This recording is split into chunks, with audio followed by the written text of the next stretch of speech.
Unboxing tayo ng drain pump na Whipcool. Gagamit tayo ng drain pump kapag walang elevation na maaring labasan ng tubig ng aircon upang hindi magbaha sa loob ng office o kwarto natin. Si drain pump na po ang bahala para matapon palabas ang tubig ng aircon natin. Ayan yung drain pump natin. Ito yung wire. Tapos ayan. Yan yung maliit lang siya na drain pump pero malakas siya, saka tested na matibay talaga yung Whipcool na drain pump. Ayan. Tapos ayan, meron pa siyang level kung saan ay makikita natin na naka-level yung pag-install natin ng drain pump. Ayan. Tapos i-connect lang natin yan sa 220, aandar na po yan. Makikita natin yung model, yan 5282.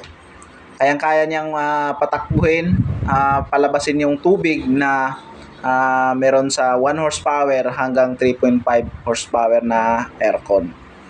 Tapos meron siyang warranty slip. Ayan. At ayan, install na natin to. Itong drain pump na ito ay kaya niyang patakbuhin hanggang 10 meters. Ayan na yung maging mounting niya. Ayan. Ayan, dyan masuksok yung yung drain pump. Ayan.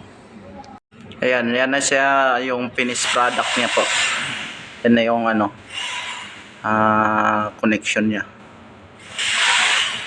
Kung mag-connect pala kayo, mas maganda kung doon nyo ilagay sa kabila. Kasi yung pagkatapos niyan, i-connect na natin niya yung kuryente niya doon sa line at saka neutral. Tapos isuksok lang natin yan. Plug and play lang po yan. Yun, okay na po. Okay, magiging okay na po yan.